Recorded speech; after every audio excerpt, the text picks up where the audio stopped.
Halo guys, kembali lagi bersama saya Anonim. Pada video kali ini, saya akan membahas salah satu film seru yang berjudul Tucker and Dale vs Evil tahun 2010. Sebelum mulai, saya tidak bosan untuk mengingatkan kalau video ini penuh dengan spoiler. Jadi buat kalian yang mau nonton filmnya secara langsung bisa stop video ini. Oke lah kalau begitu, langsung aja kita mulai. Skuy! Scene diawali dengan Ellison dan 8 orang temannya memutuskan untuk menikmati liburan dengan camping di dalam hutan. Di dalam perjalanan, Chad yang jadi sopir saat itu hampir menabrak mobil di depannya. Tak lama kemudian, mobil tersebut berhasil menyusul dan menyalip mereka pelan-pelan. Terlihat dua orang yang berwajah seram melihat ke arah mereka, tapi tidak mengucapkan sepatah kata pun, sehingga rombongan Ellison dibuat merinding melihat dua orang tadi. Setelah di jalan cukup lama, 9 orang anak muda itu memutuskan untuk berhenti di minimarket. Lagi pula mereka harus belanja buat kebutuhan waktu camping nanti. Ellison dan Chad masuk terlebih dulu untuk belanja. Di dalam mereka tak sengaja ketemu dengan Tucker, satu dari dua orang yang hampir ketabrak Chad di jalan tadi. Namun Tucker cuma menatap mereka dan tidak berkata apapun. Di saat sedang memilih-milih barang di dalam toko, diam-diam ada pria lain yang mengawasi Ellison. Pria itu adalah Dale yang juga hampir ketabrak rombongan Ellison beberapa saat lalu. Tucker dan Dale mungkin terlihat menyeramkan, tapi sebenarnya itu hanya penampilan luarnya saja. Dale masih melihat ke arah Ellison dari kejauhan. Sebenarnya dia hanya ingin kenalan, tapi dia tidak percaya diri dengan penampilannya. Dia kemudian berkata kepada Tucker, mana mungkin cewek seperti dia mau diajak kenalan sama pria kampung seperti itu. Sebagai teman yang baik, Tucker mengingatkan Dale untuk lebih percaya diri. Dia memberi tips kepada Dale supaya sering tersenyum waktu ngobrol dengan seorang wanita. Setelah mengumpulkan keberanian, Dale nekat mendekati Ellison. Tapi karena nervous, dia lupa kalau sedang membawa sabit pemotong rumput di tangannya. Dale kemudian bertanya, apakah kalian mau camping di hutan malam ini? Kemudian tersenyum dan tertawa melihat Dale yang ketawa-ketawa kayak psikopat sambil membawa sabit. Ellison dan rombongannya jelas lari ketakutan. Sebenarnya mereka berdua ini sedang dalam perjalanan untuk merenovasi rumah kabin yang baru dibelinya. Setelah di dalam perjalanan sempat hampir ketilang polisi gara-gara lampu mobilnya rusak. Akhirnya mereka sampai juga di lokasi rumah kabin. Setelah masuk rumah kayu itu, dalamnya berantakan, debu di mana-mana dan banyak sarang laba-laba. Tapi anehnya ada satu sisi tembok yang dipenuhi clipping koran yang membahas soal kasus pembunuhan berantai yang terjadi di dekat lokasi rumah tersebut. Sewaktu mengecek kondisi rumah, Tucker hampir mati konyol gara-gara ada tiang penyangga yang patah. Untungnya dia diselamatkan oleh Dale. Sementara itu, di lain tempat, Ellison dan kawan-kawan sudah mendirikan tenda dan bersantai di dekat perapian. Chad kemudian bercerita kalau 20 tahun lalu terjadi pembantaian besar-besaran di hutan tempat mereka camping saat ini. Korbannya juga anak kuliahan yang seumuran dengan mereka. Hanya satu orang yang selamat dari insiden mengerikan itu, sedangkan jasad korban lainnya tidak berhasil ditemukan. Namun sebelum Chad menyelesaikan ceritanya, Mike tiba-tiba datang dan bilang kalau dia menemukan sebuah danau yang tak jauh dari tempat ini. Akhirnya mereka semua memutuskan untuk berenang di situ.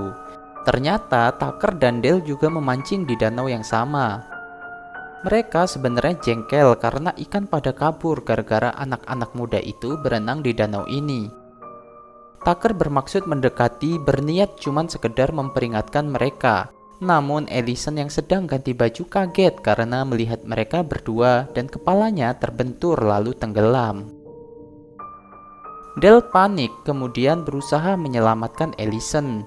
Kejadian itu tak sengaja disaksikan oleh teman-teman Ellison yang lain. Dan disinilah terjadi kesalahpahaman. Seakan-akan Tucker dan Dale ini terlihat sedang menculik Ellison yang tidak sadarkan diri. Keesokan harinya, Allison terbangun dengan kondisi kepalanya terbalut perban.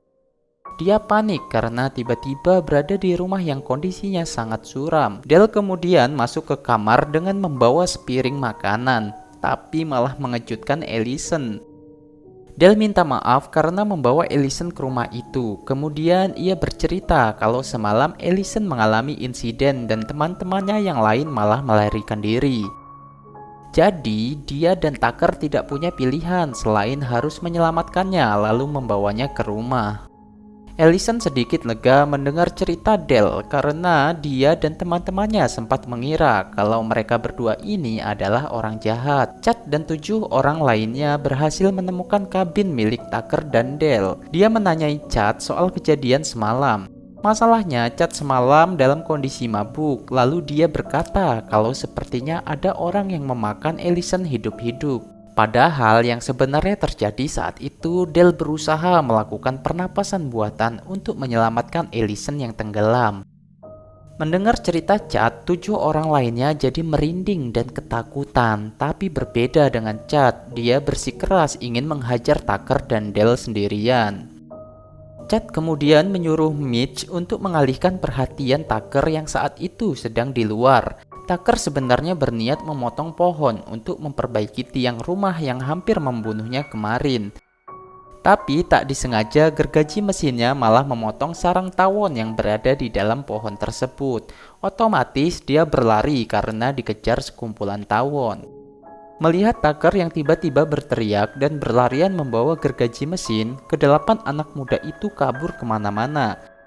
Mitch lari ke dalam hutan sendirian, mengira kalau Tucker mengejar dia. Setelah disalib, dia baru sadar kalau Tucker ini lari karena dikejar tawon. Namun dia tersandung, terus perutnya tertusuk batang kayu yang runcing dan akhirnya mati konyol. Di dalam kabin, Del dan Allison sedang asik main kartu. Tucker tiba-tiba masuk dengan wajah yang bengkak karena serangan tawon tadi. Dia berkata kepada Allison, "Aku tadi melihat teman-temanmu di luar, tapi mereka juga lari karena dikejar tawon." Sementara itu, Chad dan 6 orang lainnya menemukan jasad Mitch dengan kondisi yang mengenaskan. Mereka mengira kalau Tucker lah pelakunya. Sesaat kemudian, mereka menemukan sebuah pesan yang diukir di batang kayu yang bertuliskan, "Teman kalian bersama kami." Sementara itu, Tucker dan Del melanjutkan pekerjaan mereka. Allison kemudian keluar berniat membantu Del untuk menggali tanah. Dari kejauhan, anak-anak lain yang melihat itu mengira kalau Del memaksa Allison untuk menggali kuburannya sendiri. Akhirnya, mereka satu persatu berusaha menyerbu Tucker dan Del.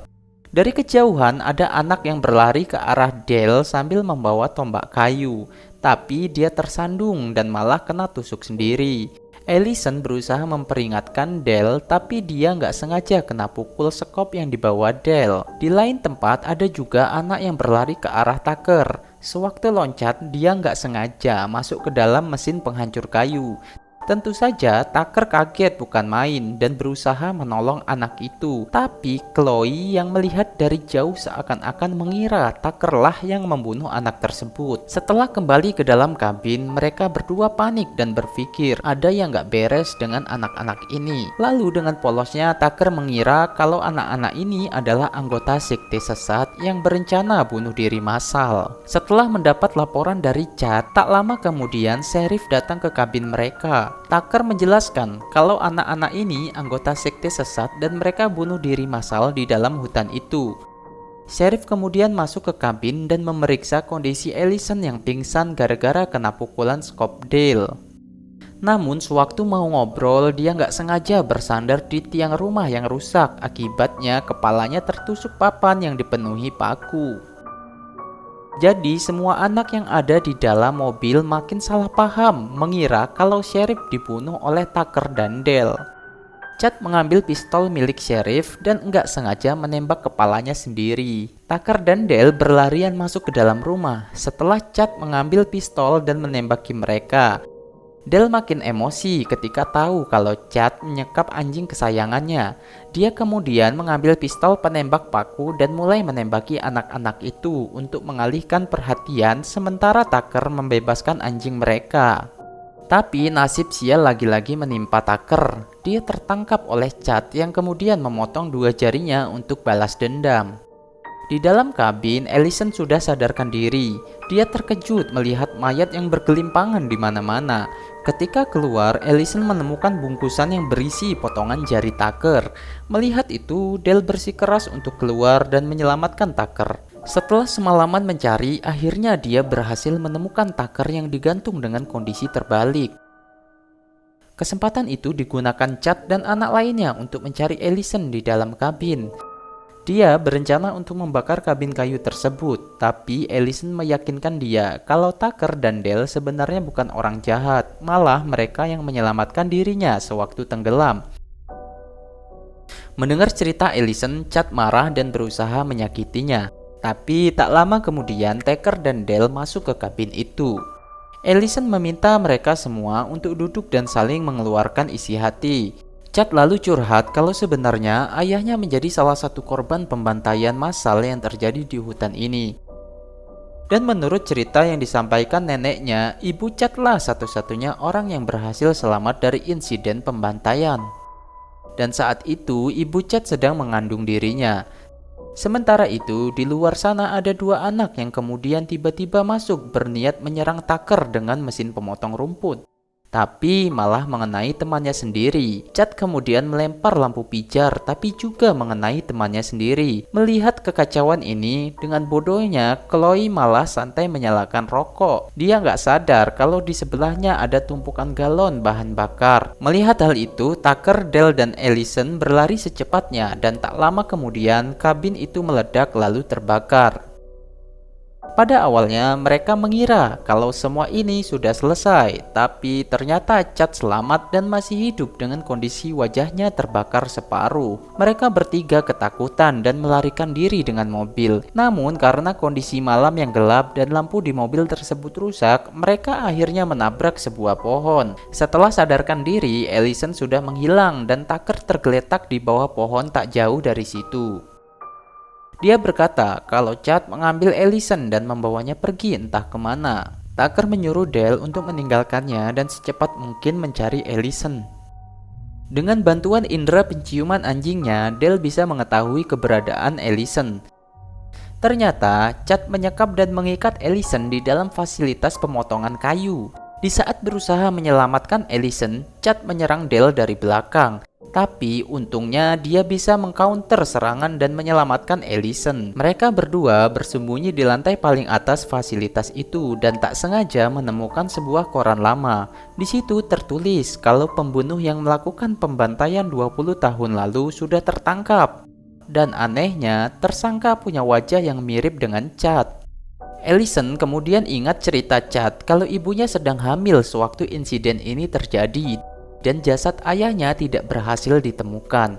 Akhirnya kebenaran terkuak kalau si pembunuh ternyata memperkosa ibu Chad sampai hamil, sedangkan ayah Chad itu nggak nyata.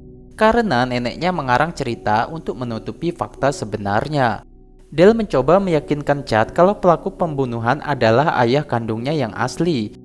Namun Chad makin marah karena dia nggak rela punya ayah seorang pembunuh. Kesempatan ini digunakan Dale untuk melawan balik yang menyebabkan Chad terjatuh ke lantai paling bawah. Tucker mendapat perawatan medis dan jarinya berhasil dipasang kembali. Sedangkan Dale sudah percaya diri dan berani ngajak Allison untuk pacaran. Dan film pun berakhir. Oke guys, mungkin segini aja penjelasan alur ceritanya. Jikalau ada pendapat, silakan kalian ketik di kolom komentar. Tapi emang harus ya ninggalin jejak. Paling enggak pakai like atau komen lah ya. Oke deh, saya Anonim undur diri dan sampai bertemu di video berikutnya. Bye.